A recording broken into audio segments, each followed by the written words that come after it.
Ninguém imaginaria que um velhinho de cabelos brancos, com um penteado para trás, usando seu óculos de graus, usando seu bilhete para andar no metrô de São Paulo, estaria andando tão casualmente entre nós com o título de Rei dos Dividendos, que trabalhou como engraxate no início da sua vida e agora hoje é considerado um dos maiores investidores brasileiros. Não esqueça de deixar um like, compartilhar e falaremos hoje sobre o Luiz Bacet.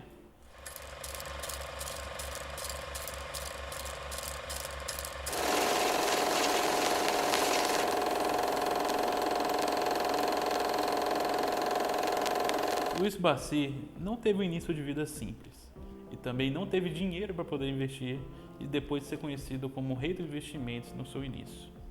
Seu pai, de origem italiana, morreu quando ele tinha apenas 1 ano e a sua mãe veio para o Brasil depois que uma enchente na Espanha a forçaram a se mover. Agora o que você tem que levar em consideração é que depois de tudo isso que aconteceu com ele, ele ainda criança, para ajudar a pagar as contas da casa, começou a trabalhar como engraxate. Depois disso veio a evoluir como vendedor de guloseimas e eventualmente trabalhou com a sua mãe como aprendiz de alfaiate. E até hoje ele costura os botões caídos nas roupas da sua família, honrando a profissão que ele tinha. Bacet herdou a sua vontade inagualável da sua mãe de trabalhar e procurar o melhor para sua família, aonde se faltava tudo em sua casa, exceto uma coisa: educação, uma das regras mais importantes que ele vivia naquele momento, e queria ele ajudar ele. Quando ele tinha 14 anos, ele foi trabalhar em uma corretora e foi incentivado a procurar conhecimento no setor de contabilidade. Isso foi um ponto importante para Bacet. Esse incentivo o gerou a entrar em 2 cursos, Direito e Economia. Com a sua formação, o Bacet veio a dar aulas de análise de balanço, e esse conhecimento e seu novo serviço como auditor veio a questionar a sustentabilidade da Previdência Social do Brasil. Mais para frente, em 1970, ele teria criado a sua corretora e trabalhado lá. E eventualmente trabalharia como editor em um jornal de economia. Esse período foi crucial para despertar seu interesse financeiro e fazer sua tomada de decisões aonde iriam impactá-lo e ter um futuro financeiro tão abrangente. Antes dos seus 30 anos, Bacet começou a se preocupar com a sua aposentadoria.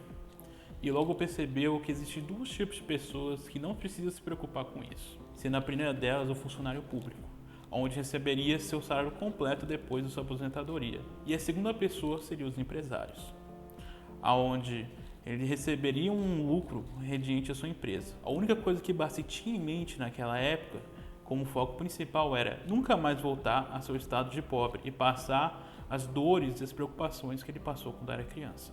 Diante da situação apresentada, ele tinha 2 escolhas: se tornar funcionário público ou empresário. E como ele não gostava da ideia de se tornar funcionário público, ele decidiu se tornar empresário. E logo ele começou a sua jornada. Começar a procurar empresas em capital aberto para começar a investir.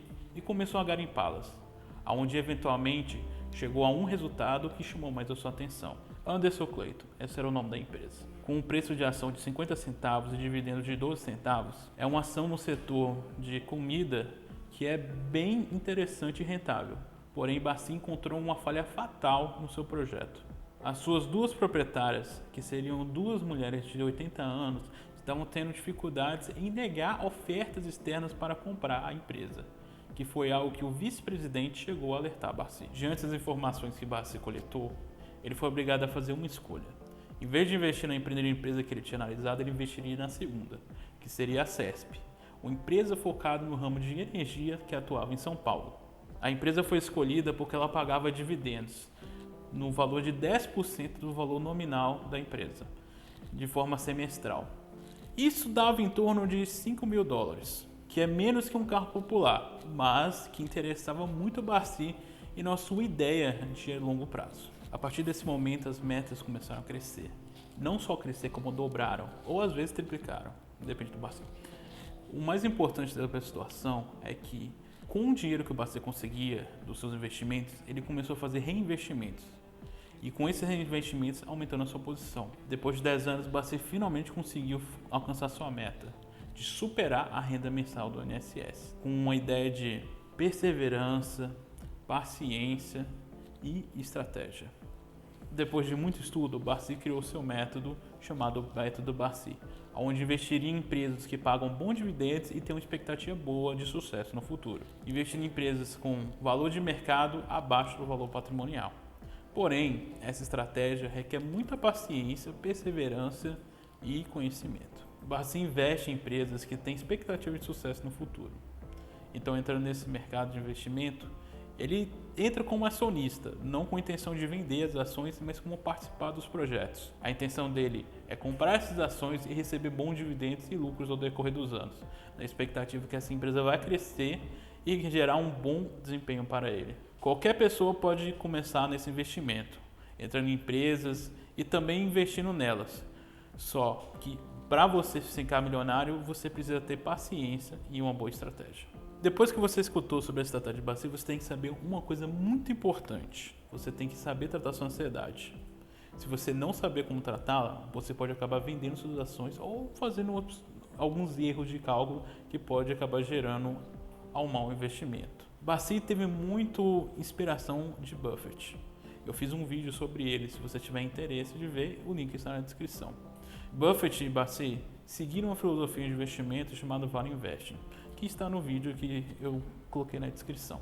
E junto com esses princípios, Barsi criou sua própria estratégia e conseguiu chegar tão longe como está chegando hoje. Em 2021, Barsi disse que ganha R$1 milhão por dia em dividendos, que é algo impressionante até em grandes investidores na atualidade. Tá, depois disso tudo que eu falei para vocês, eu listei alguns ensinamentos que Barsi deixou para que você possa entender melhor como ele funciona e que possa ajudar você. Exorcize seu patrimônio e contemple o poder do dividendo. O conselho é deixar de lado a valorização da carteira no curto prazo e priorizar quando ela gera proventos. O mega investidor sempre alega que é uma das formas de não cair na armadilha de dicas quentes que circulam no mercado. É melhor ser peixe pequeno de empresa grande do que ser peixe grande de empresa pequena. Ao comprar as ações, o investidor se torna sócio da empresa. A frase reflete uma ideia de investir em grandes negócios na bolsa de valores, em vez de lucrar na abertura de uma única companhia. Em vez de montar um posto de gasolina, é preferível você comprar ações da Ultrapar, por exemplo. Disciplina e paciência são dois fatores fundamentais ao investir.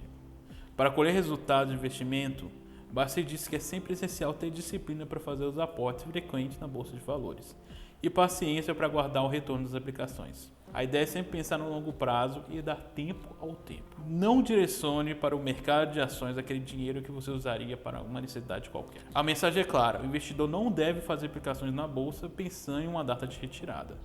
Se você vai precisar desse dinheiro em um universo de tempo curto, não direcione esse montante para a bolsa. Nunca odeie o dinheiro. Barsi diz que no mercado há dois tipos de aplicadores: aqueles que adoram dinheiro e aqueles que odeiam dinheiro.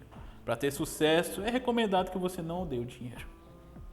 No mercado, tem que pensar em investir na geração de riqueza e não investir em agiotagem. Barsi afirmou lamentar o fato de não existir uma cultura de investimento para gerar riqueza no Brasil. Segundo ele, as pessoas deveriam conduzir esse nível de consciência e evitar a fuga da bolsa em momentos de volatilidade e alta de juros, por exemplo. A experiência me trouxe convicção de que você não fica rico de repente. Segundo ele, essa é a principal lição que ele aprendeu no universo de finanças. Você precisa acreditar que investimentos a longo prazo tem que ter paciência e sabedoria para enfrentar todos os tipos de percursos. Dinheiro que vem fácil, se não souber administrar, vai fácil também. Tendo 5 filhos e no seu terceiro casamento, Barsi teve uma vida muito complicada e várias histórias que ela pode contar. Ele deixou encarregado da sua filha Louise para contar essas histórias e ajudá-lo a promover esse conhecimento que ele tem sobre o mercado financeiro. Barsi é um grande investidor e vale lembrar que se sua prioridade não é dividendos, talvez as estratégias que ele tenha passado não tenham interesse. Mas mesmo assim eu reforço que depois de sua vida percorrida e de vários conhecimentos que ele adquiriu, talvez você pode pegar alguma coisa que te interesse sobre o seu conhecimento. Se tiver interesse de conhecer mais sobre a estratégia Barsi de investimentos, ou até mesmo sobre a sua vida ou alguma coisa que ele possa passar para você, eu recomendo o livro Rei dos Dividendos. É uma autobiografia sobre Barsi escrita por ele. Se você gostou do vídeo e quer saber mais sobre essa temática, ou até mesmo dar uma ideia para fazermos um vídeo futuramente, não esquece de deixar nos comentários. E se realmente gostou, não esquece de se inscrever e compartilhar. Até a próxima semana.